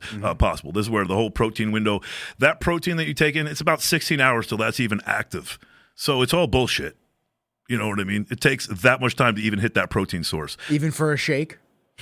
Oh, it's shit. I'm saying just I laugh from the claim. I know you're not laughing at me. I'm laughing at myself. I'm asking for years for the claims of quick absorption of whey protein. Let's put it like this: at 17 years old, my first business card said nutrition expert, and the only expertise I had was drink a whey protein shake after you work out for this anabolic window protein. It's absolute bullshit. Yeah. Well, you know what? I will say this for you though, and a lot of people. It's we think we know until we don't know, and now we have to readjust and go, wow, I thought I knew more than I did. And if you could be humble enough, like it's funny, I have clients coming back to me that I've trained 20 years ago that are coming back like, Britt, what the fuck is this? I'm like, I'll be honest with you, I didn't know what I was talking about. And if you could be humble enough to learn, even now, I hope somebody gets on here, Britt, this, cool, guess what? Poke holes in what I'm doing, I'll get better. I got nothing to prove. All I know is what's working right now is light years ahead of anything the thought process I even had, and it's working fast. So right away, people will throw darts at me, put bullet holes in what I'm doing. That's fine. I don't give a shit. It doesn't matter. I know what I have. I know what I'm doing for people. I'm going to get better. A couple months from now, I'll get a little better. That's fine. But throw it, keep going. But try this. Don't be so against something that you don't know anything about yet, because unless you try it, you don't know. And that's also a double-edged sort of like don't judge places before you go there and experience it too. Right. Again, like your life living in Costa Rica and Colombia now, and there's a lot of what I'm saying. Like I heard that and I was like, God damn, man, that's exactly what. Because listen, I'm not guilty. I'm not innocent of not thinking that some of these places could be dangerous, and I don't want to go there because it's good segue. It's a very good segue. For real. Yeah, no. Yes, I currently live in Medellin, Colombia, my favorite city in the world. I love New York. This will always be my home, but my home now is in Colombia. I do want to visit Colombia. I do want to come down. Come visit. I will hook you up. Not that you need my help. It's some of the most. No, to be honest with you, like that's something that I like knowing people where I go, and it's. Yeah, 100%. I've gone places where I've gone solo travel before, but it's always been within the States. Like Hawaii was the furthest I did solo travel. This is cool. So I've spent my life. This is my entire life. Personal trainer. I'd make my money, and I would solo travel. This is what I've done my entire life. By myself. 95% of my trips have been by myself. I've been doing this since 1997. I save up enough money after a couple weeks personal training. I spend all my money traveling. First was Jamaica, then it was Brazil. I've been all around the world. I've spent all my money traveling by myself. People think it's so bizarre. I don't know why. There's something about getting into a culture, and I am the originator of the Airbnb, meaning this.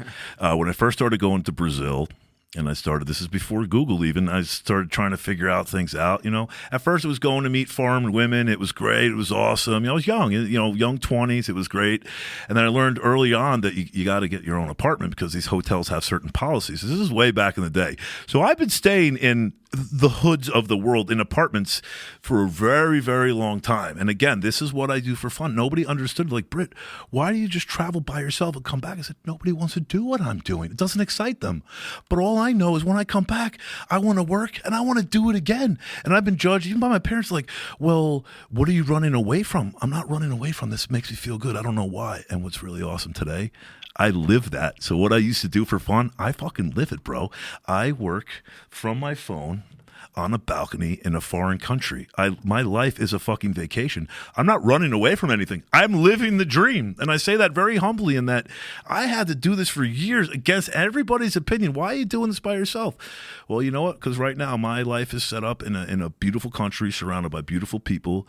Listen, the places that people choose to travel, the Arubas, the Bahamas, the Jamaicas, these are fucking cesspools. Cesspools. Compared to what Colombia is. The world's view on Colombia is so fucked up. And I get a lot. Again, I've been traveling my whole life. I've always been the gringo. I'm always the white guy. So I'm perceived as this. I'm rich. I'm looking for girls and I'm looking for cocaine. That is like the MO of the white man on single man's travel around South America, Central America. Okay, I'm not doing those. The crazy part is you bring up Colombia, and now that I've lived there, I've been there for 2 months. And my first time there was about 17 years ago. I fell in love with the women. I found Colombia because I kept on meeting Colombian girls in New York City, these little dancers in Jackson Heights. I'm like, you know what? I don't know what it is about you people, but I fall in love with you. This is passion. It's crazy. I said, I got to get to the motherland and pull one out myself. And that's exactly what I fucking did. So I used to go. I'm getting tired of these white girls. So I am. I got to get down there, man. I listen, out of respect for the white women, for the gringos. I love you girls, but yeah. So I've been. Awesome. What prompted this is in 7th grade, Selena came out. And this was before Jennifer Lopez was Jennifer Lopez. She played the lead in Selena, and I watched this as a little kid, and I'm like, fuck, I am in love with this girl. Nobody even knew who J-Lo was. That being said, I've had this thing for Latina women forever. So I'm like, I'm going to Colombia, and I'm going to go to the motherland. I'm going to pick one off the farm, and I'm going to marry her. I didn't, but what happened, I started going then, and I fell in love with it. And what happened is it was amazing, and it was so. This is back in Medellin, Colombia. I live in Medellin, Colombia, beautiful, the city of eternal spring. Yes, that's where Pablo Escobar did his thing. But that being said, now I live there, and Costa Rica was a blessing because as much as I loved Costa Rica, it was awesome. I'm a city guy. I need people. I need culture. I mean, if you could follow me through the course of the day of what I do now, it's fucking insane. I've been there 2 months. I've had 18 Airbnbs. I'm going to say this one more time. I've had 18 fucking apartments in 2 months.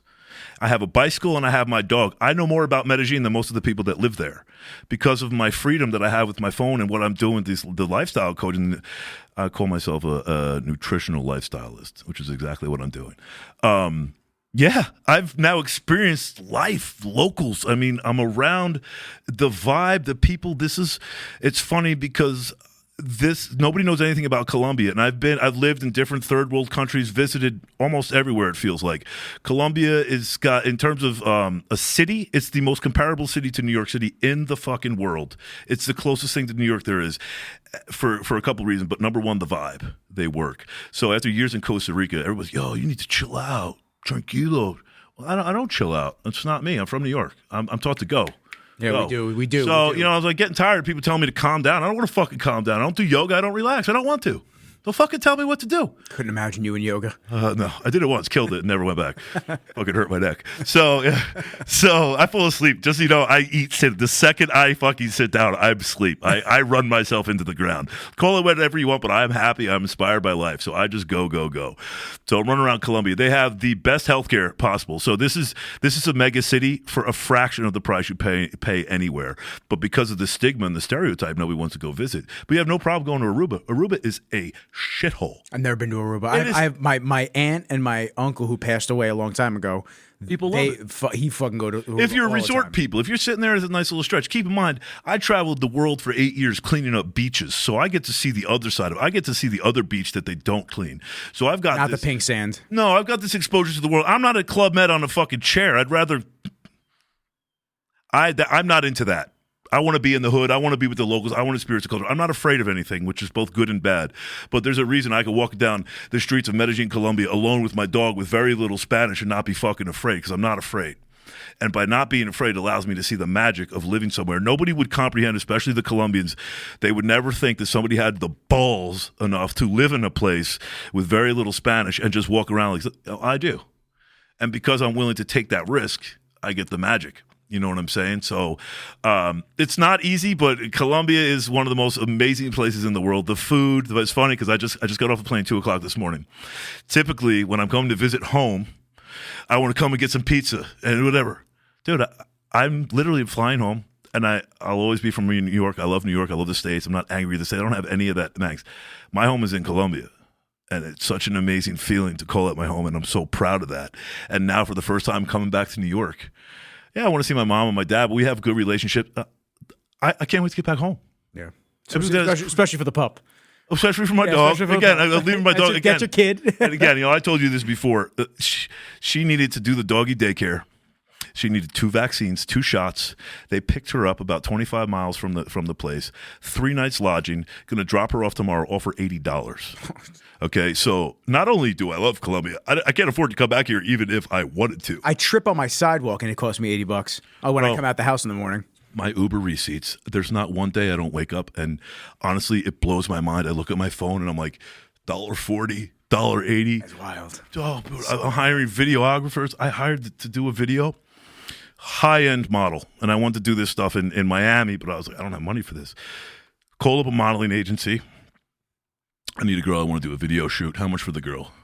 This girl was absolutely drop-dead gorgeous. For $75, she came for 3 fucking hours. For 3 fucking hours. She worked. I didn't even have to pay for a cab. Worked? Yeah, would worked. do fucking anything. And with a smile on her face, not expecting a tip. Miami, that shit would have cost me $4,500, and the girl wouldn't even said hi to me. So, and they would have waited for you at the end like this. They would have hit you with, "Hey, it was a pleasure working with you," and they would have hit you with like one of these, just like sliding the hand across. Oh, exactly. Oh, that's 20% on top of what I just paid you. My bad. Yeah, forget it. Miami's a whole other thing. But again, just the culture and the beauty and what makes them like us is it's the hustle, bro. It's the vibe.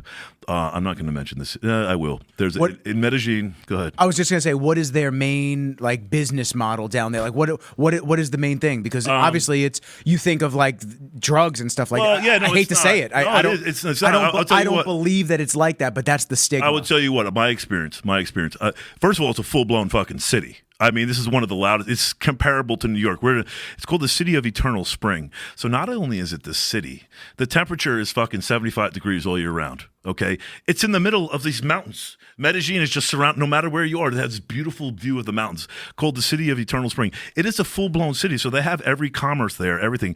I believe coffee is their biggest export. I'll tell you what, I had more exposure to drugs and that sort of stigma in Costa Rica, way more than I did than I do in Colombia. That's reassuring, actually. Yeah, no, it's true. I mean, because it's kind of a portal. And again, it could be just exposure where I was. But like I said, I've lived all over Medellin in 2 months. I've been back and forth for years. Same thing with Costa Rica. I've been with a lot of places. But that stigma that they have with Medellin and Colombia, I've experienced that way more in other places. It's because of It's because of Pablo Escobar. It's because of a brief thing in history. And it's not just us. The entire world has generalized Colombia as this cocaine factory. Let's say it because it fingerprints an entire area. It's insane. And here you have this culture. It's cheap. These people are. I'm not talking about the girls. Colombian girls are the prettiest girls in the world. I fucking said it. I don't give a shit. Especially not just Colombia, especially Medellin. The prices. I love you. I'm about to look up. I love you, girls. I'm about to look up plane prices. I love you. Don't make me look. Message me. I'll hook you up with a great package. Yeah. So I do have a girlfriend there that doesn't speak any English. And it's not a traditional relationship. So there's really no fights. That's nice. She's 22 years old. We don't fight, and she gets the fuck out of there when I tell her I want to work. And she loves the fact that I'm so in love with my work. And again, that's not traditional. Oh, Brett, that's crazy. Why is that crazy? Yeah, who cares? Why is that crazy? Because she knows I have another girlfriend. Am I a pig? No, I don't think so. This is my life. I'm creating it. So I don't need to be judged. But well, you're not hiding things between it. You're just that's what I'm saying. You're just it is what it is. If you don't like it, get out. One comes my work and my clients. First comes my dog Gwen. Love you, Gwen, and I miss you. There's my dog, and then my other relationships. Why do I have to get married? Why do I have to have kids? You don't. The world does not need any more babies. Stop having. Yes. Babies. No. Please stop. The world needs more useful babies. Stop making that baby that's cutting me off. I didn't say that. I said stop having fucking babies. All of you, just stop. Just everybody take a fucking year off. Stop this madness. Year off. I think the population is declining anyway. So I don't know what the hell's happening. I don't pay attention. When I say I haven't, I'll be in an Airbnb and the girl put on TV. I'm like, I didn't even know there was a TV there. Like, it's not even in my wheelhouse, which is pretty cool because I'm busy living. You know what I'm saying? I'm out there. I'm out there on a bike, walking my dog, figuring life out. So, yes, Medellin, Colombia is the place to be. I absolutely love it. You couldn't pay me to go live in Costa Rica. And no disrespect to the Ticos, but I didn't realize how much I was missing until I got back over to Colombia. And I said, even to come home to New York, I've only been in New York for not about 10 a.m. I've been here for 8 hours. I don't sleep because I'm busy working, living life. I'm not kidding. You're fasting. I'm fasting. I don't sleep. And I cannot wait to get back there. Like, there's nothing that I want. I'll tell you why I came home. I needed to replace my debit card. Okay. Do a podcast with you, of course. Hey, now. Now, here's the fucking thing. No kidding, okay? Some of you know I'm an avid BMX rider, which does not, you look at me, would not think that I ride a fucking BMX. Not only do I ride a BMX, I go fucking ham on this thing. So not only do I draw a lot of attention just being a white, juiced up looking male in Colombia, I'm also on a fucking little mini BMX riding tricks in the middle of the road like a goddamn maniac. So part of the reason for coming home is I also don't have brakes on my my bike, so I use my sneakers. They don't have a size 13 in Medellin, Colombia. Can we ship them to you, though? I flew home. Yeah, I don't have an address because I'm always at a different Airbnb. I fucking flew home to get a pair of sneakers and a debit card and get the fuck out of here. Without question. Well, let us know, man. If you need a hookup next time, we'll ship it to a PO. I don't know if they have PO boxes down there, or we could ship it to a general location. You know, I like to be self-reliant. Okay. I just came in. We don't mind hooking you up with some shoes. I appreciate it. I want you to keep BMXing. Shout out to Nike. Jordan. Yo. Size 13. Yo, Nike, send the check and the shoes. And the shoes. Send the check, 12.5. Would you, I don't know if they do any X Games down there. They might do some like Latin America X Games. How cool would that be? I live right next to a BMX park, a skate park. I love extreme sports. Is it bustling down there? Like, is it popular? Because yes. It was for a long time among up the here, kids. And now it's declined. Among the kids. It's basically me and 14-year-old kids just absolutely going hammer in the street. But it's awesome. Again, people look at me. I get laughed at in my face. They see this little 20-inch BMX bike. I absolutely love it. I don't have to explain that. But anyway, I'm into extreme sports. I love it. I'm cut up. I have cuts everywhere. I don't know how to ride a bicycle like a normal human being. I don't have a medium speed. I just get on there and go fucking hammer. I have no brakes. I have no brakes on my bicycle. That being said, I've worn through all my sneakers using the sneakers on my tires so I don't die in the streets of Colombia on a bike. So if I get killed in Colombia, it's not cartel, it's not cocaine. It's a fucking BMX bicycle. That's what's going to do me in. Just, it's not one of your girlfriends. Here's the best part. No, they love me. They don't love the bike. But here's the best part. So my favorite gym, I don't know if I should say this. For my own safety, I'm not going to say where. It happens to be located in the hood in North. There are some dangerous parts of Colombia. Just like there's dangerous parts here. However, go to Brentwood. In those dangerous, I didn't say that. Shout out to B Wood. I said it. B Wood. I didn't say it. It's not great. So it's not. Neither's Robledo. See, I said it. Okay, I go to Body Tech. I love it. So it's the hood. Okay, but there's where the magic is. You find the flowers in the hood. That being said, I don't lock my bike up. So every time I go somewhere, people tell me, "Oh, you gotta lock your bike." Well, first of all, I bought the bicycle for $50. Okay, to buy the bike lock is like $50 too. So it's not even about that. I'm kind of 50-50 where I kind of hope somebody steals it. Not that I don't want my bike, but probably the safest thing for me is if that bike gets stolen and I don't have it anymore. So it's really funny. I leave it unlocked and nobody takes it. You're gonna upgrade it though, right? Dude, if you're gonna get one with brakes. Dude, we're in Huntington. I'm going to pay somebody to put the brakes on. It's going to cost about $3 fucking. We're in Huntington. If I didn't lock my bike outside here, my bike would be missing right now. Maybe not.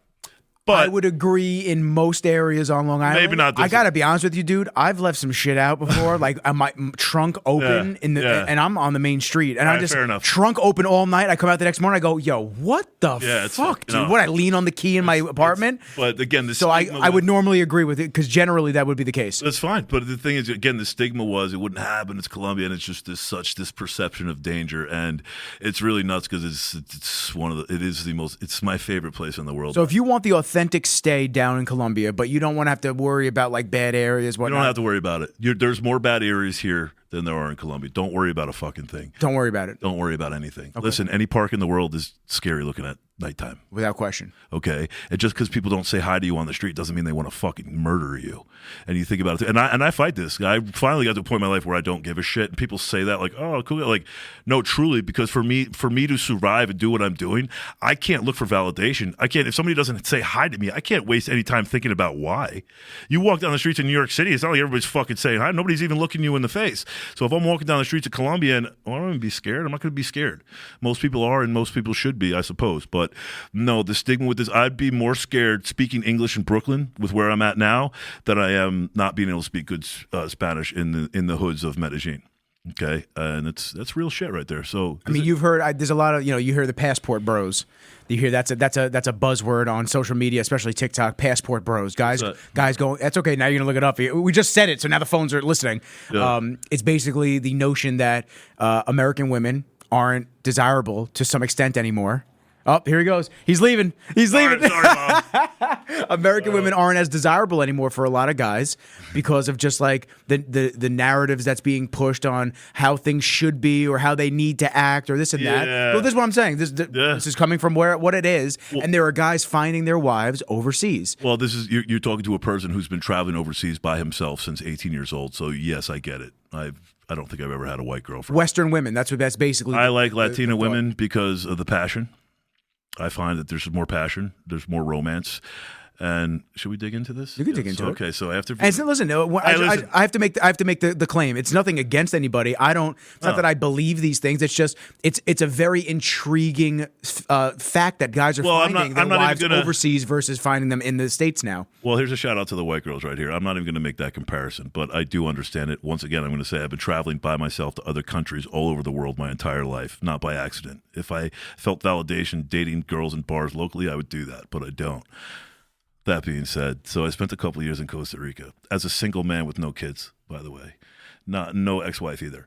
So it's crazy the different like dating cultures in society. So like for myself, and it's kind of weird, but as Americans, we demonize sex traffic. Okay, now most of the world has it. And in a lot of the world, it's legal. So I'm not shouting that at all. It's just when you say sex traffic, do you mean sex workers? Prostitution. Okay. Prostitution. See, when I think of sex traffic, I think of people that are just like against their will in doing it. Oh no! Listen, it's our society. So unless you're honest enough or big enough to do it, so we demonize it. So guys here, if they want to go pay for sex, it's got to be this dirty little thing, some back alley thing. They have to hide it. The rest of the world isn't like that. In fact, it's legal in Colombia. It's legal in a lot of places, or it's not. It's not. That's why dudes get off the plane in Amsterdam and they run right to the red light district. Yeah, which is Amsterdam, an extremely expensive place to do it. A friend told me. But you want to bang for your buck, you go to Thailand if you're into that thing. Anyway, let's not go completely there with that. But what I'm going to say is dating, not prostitution, but dating. So I would find, like in Costa Rica, again, just cultural things. Yeah, it's a Spanish-speaking country, but it's like calling me a gringo because I'm white. I could be from Switzerland, Canada. It's really crazy. It's like calling a Spanish person a Latino. What the hell does that even mean? So in the dating culture, and I'll use Costa Rica as an example, there was I'd have half the dates I went on, the girls would leave crying halfway through. I'm going to say that one more time, crying halfway through. Not because I'm some barbaric animal, because I'm not. And what would happen is if I wasn't sexually advancing to them within like 20 minutes of a date, I'm saying if I wasn't being sexually aggressive to them, they would get upset, like they didn't have value. Interesting. And I'm generalizing, but I can because I've been on like 100 dates. I'm not saying everybody's like this, but my experience with dating in that part of the world, it was like, wait, I want to be romantic. I want to treat you like a lady, a woman. I want to kiss you, and you would think that that's what women want. The cultural differences. Not necessarily. No, the girls here, in general, not all of them, but holy shit. Yeah, no, literally, if we weren't having sex within an hour, they were crying like they had no self-worth. I'm like, what the fuck is wrong with you? And I realized, like, no, that's what they're basing their value on. And now I'm in Colombia. I love Colombian women. So now I'm in Colombia, and they're both Spanish-speaking countries. These are two different worlds. Now I'm in a place where that romance, they're like, oh, yeah, this is fucking amazing. This guy doesn't want to treat me like a a project or like a piece of meat. This guy wants to actually buy me drinks. Now I'm in a place where it's the exact opposite. They love it. So it's just crazy. Like you would think it could be very similar, but we're in two opposite worlds. And it's not a sexual thing. It's just a cultural thing. We're like, now that thing that I think is, I want to treat you like a woman. I want to buy you, I want to kiss. I don't care about sex. I don't need to put my numbers up. I'm 46 years old. I don't mind, but I'm just saying there's other things that I want. I want the attraction. I want that romance. And that's the thing what Colombia brings. And not just the girls, just the culture in general, just that romance, that passion. And it's so on fire. It's so prevalent throughout the whole city. But yeah, even from like a dating perspective, you would think they'd be similar, but they're two completely opposite worlds. So Siri, book me a flight to Colombia today. And get Britton's one way. Yeah, I think the next move is marrying for not falsified paperwork, but I think the next move might be marriage for just citizenship for you down there for Colombia. Yes. Is there any way for you to get citizenship without that? Because I don't know how it works. You got to show financial statements and stuff. Okay. There are ways to do it. We're trying to keep that off. Yeah, it was. That's okay. So anyway, yeah, we're trying to keep that off the books. Shout out to Uncle Sam. Yeah, my whole life's been off the books. To be honest, it still is. And most trainers are, to be honest with you. So I'm not a trainer. I'm a game changer. Well, back in the day, sounds way better. Back in the day, you were a trainer. It sounds way better. Here's the best part about that title. And bro, you want to talk about on fire? That's gonna be the episode title, by the way. No, you're going to make it this. We're going to do it in Spanish out of respect for the Paisas. So here's the best part about I put game changer. It's your title. And again, it was a couple months ago, my friends are like, dude, that's ridiculous. I was like, no, but I like it. And that's all that matters. And by you saying it's ridiculous makes me want to do it because that is what I'm doing. And it's way bigger than training. Here's the best part about that. In Spanish, it's Cambiador de Juego, which sounds so sexy. That means game changer? Yeah. So when people ask me what my title is in Colombia, these people know how much I love their city. They love me. Say it again. Cambiador de Juego. Cambiador de Juego. So, got it. So, yeah, so much better. It's probably my next tattoo. Just getting out of the way. No, I'm saying, but it's so funny because, like, here in the culture, like, oh, Britt, that's weird. My own friends, people that love me. Meanwhile, I'm in a culture that knows nothing about what I do. I tell them what I do. They're like, oh, that's fucking awesome. So that's how you know you're in the right place when everything's just really vibing. There's Uber drivers that have full-blown Spanish conversations. I get out of the car, they're like, wow, you really love it here. I'm like, no, I love it here. Like, I'm home. Like, and what a lot of people don't realize is you never went anywhere else. You don't know the magic that you have. Everywhere you look, you're surrounded by this beautiful mountain. So I'm completely on fire, completely happy. It stemmed from the diet and nutrition. Now I'm selling it and sharing that with other people in my home of Medellin, Colombia. And to come back to New York and sit with you to talk about it, which is so awesome. But then not only that, I'm leaving in 32 hours to go back there, and I can't wait to get back. Like, we did this podcast. I got my debit card, said hi to my mom and my dad. I'm going to get a pair of sneakers. I'm ready to go. And it's such a good thing. It's okay. It's not that I hate it here. I know what's going on here. Yeah. I'm going to drive 40 minutes to go do something. I was going to go to Bez, get a workout in, and I'm like, no. Why? I've done that. I spent years doing that. I love it. Shout out to Bev, Steve. I love it, but why? I've been there, done that. What's going to happen? I'm going to run into people, and they're going to tell me how lucky I am to be alive. No, we're good, dude. Next. I don't owe anybody anything. You're on the next chapter. Next chapter. The next chapter is right now, and we're going. Britton, you are an amazing human being. I really appreciate that, man. Awesome. I really appreciate that. No, for real, man. And, some people, and actually I can't even say some, a lot of people would look at you as just over the top, eccentric, this and that. But no, they would. I mean, and to me, I can understand that to some extent, but I know you. Yeah. I know you personally from the last couple of years. I know you from sitting down second podcast with you. And I've seen the transformation from just a dude that I saw at Bev's as a muscle guy to beach cleanups and trying to be, not trying to be, actually becoming an activist for good. Yeah. Moving to Costa Rica, battling your own demons and everything, and now the next chapter, which is Colombia, and your adventures in helping other people find health, wellness, because there's so many people that will just push a pill or push a program like, here, this is exactly what you got to do. Here's the cookie cutter, blah blah blah, and sit back and they'll wonder why they're miserable. It's like, because you're not actually changing people's lives. You're not making a difference. You actually are. The cool part is, in what I do, and I don't do any emails, nothing. The cool part about this is, like I said, when I sign up with people, everything's through the phone. The service that I'm offering, it doesn't exist. So these people sign up. They don't realize. There's some people that call me like, wait, is this Britton? I'm like, yeah. I've been telling the shit I'm posting, it's real stuff. Like, you're signing up with me. It's a $2.99 package for 5 days. We're talking on the phone. You have me as your private trainer for 5 days, dude. It doesn't exist. So what happens is, I'm not giving you this fucking paper. I'm I'm coaching you through the whole process, the pictures, everything. You're putting a personalized spin on it. Actually, there's no set program. We got to do what works for you. Everybody's completely different. So not only that, you want to talk about over delivering? You look at the dollar amount. I'm worth what I sell within about an hour.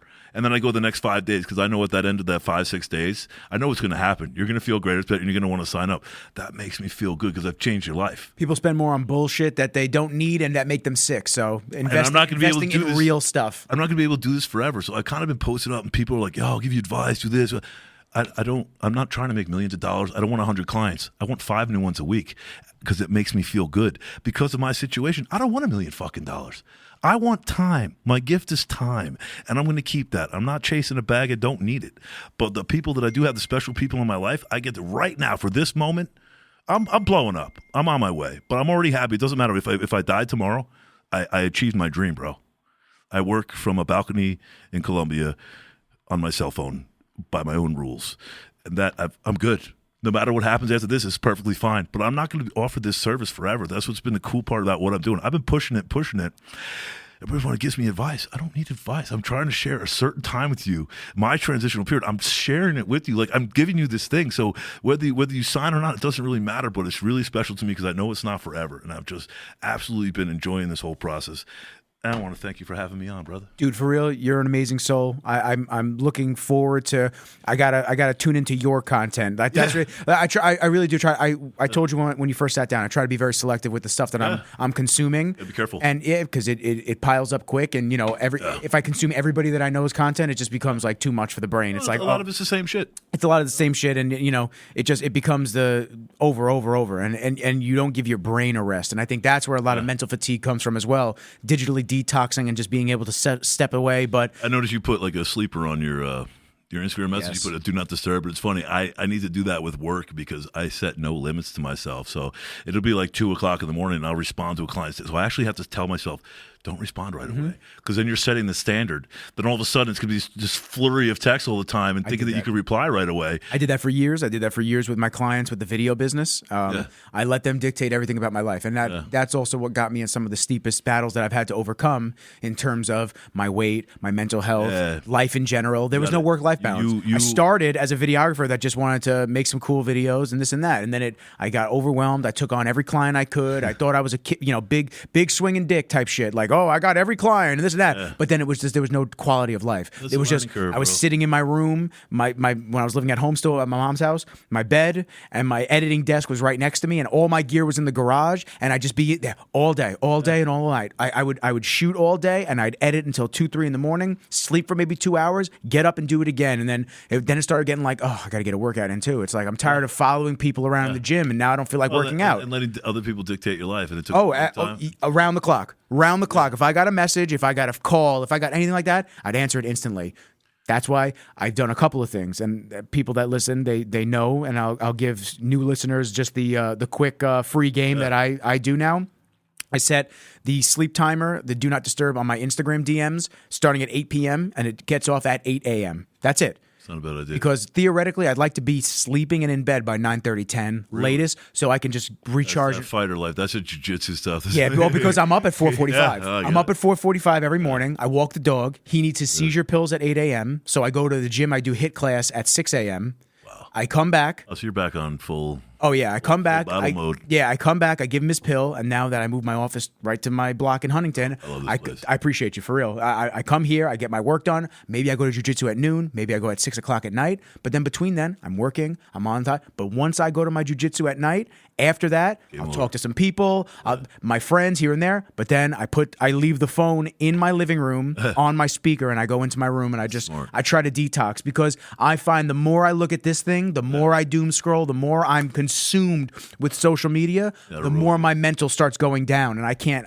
afford that. That's why I don't consume news. I also schedule my notifications. So if there are notifications that I don't think are essential, Instagram DMs are not one of them. Instagram notifications for likes on content are part of this. Okay. TikTok too, YouTube, all this stuff, Zillow, because like what the fuck? Like I don't need to know the house dropped 2 cents every 10 seconds. So like all these notifications, all you feel in your pocket, I got rid of it. So now 3 times a day, I get scheduled notifications where it gives me a breakdown, and it shows me this is what you missed, and if you want, if any of it's actually relevant to you. And guess what? Most of the time, I swipe it away. I don't give a fuck. So the ones that I get instantly are calls, texts, and emails. That's it. That's good. And that's how I have to keep my life. So I actually set up, not even being a cool guy, but on my TikTok, I don't follow anybody. So what happens is I open up, there's nothing there. Yeah. So it's just reactive. So I'm not taking anything in. So it's literally just a work thing. And it's funny how these little strategies can shape the way you're doing stuff. Yeah. I went through a thing on my Instagram. I was looking at all these things, these people I follow. I'm like, wait, why am I following these people that don't even know who the fuck you are? Number one, they don't engage with you. Right. Like, they don't engage with, they don't show you love. 10 years ago. They don't engage with you. Right. And just in general, it's like we're just fluffing each other's numbers. I don't owe you anything. Exactly. And even coming back here, this is so important with people, even your own family. You fucking dictate your future. Do not let your emotions, your feelings, just get rid of it all, dude. It's your life. Go. Right. Listen, big episode 71 with Britton Kelley. Dude. My brother. Love you, bro. I appreciate you. 71. 71. Pretty awesome. How can people get in touch with you directly? Britton Kelley is my name on Instagram. Also, I do everything through WhatsApp. So if you're interested in just chatting it up, want some help, want some coaching, hit the WhatsApp. For those of you who don't know how to use it, it's a free resource all over the world. The United States are the only people who really don't use it. It's +1 516-644-6027. All the other accounts are Britton Kelley. That's just my name. All right, I'm here for you. And, man, take control of your life, bro. Let's go. I appreciate you. Like I said, big episode 71. Hit that share button. We talked about a lot of great stuff. A lot of amazing information to absorb and re-challenge the thought process and standards that you believe are what they need to be. You know, we challenge them here, and if it's something that you align with, go down that rabbit hole, search it up, look, and don't be afraid to challenge the quote-unquote societal norms for everything in life. You know, be a question asker. Why? Maybe if I try this, and just like you did, you jumped in head first, you tried it out, and it worked for you, and that's amazing. Don't be afraid to fucking fail. Like I said, I've spent my entire life, it took me 46 years, I've failed at fucking everything, and I am on fire now. I don't even have money, I don't even care, I don't even need it, and that for me is success. So fucking fail, keep failing, something's gonna hit. Boom. Peace. Episode 71. Subscribe, comment, share. Love y'all. And on that note, peace. Let's go.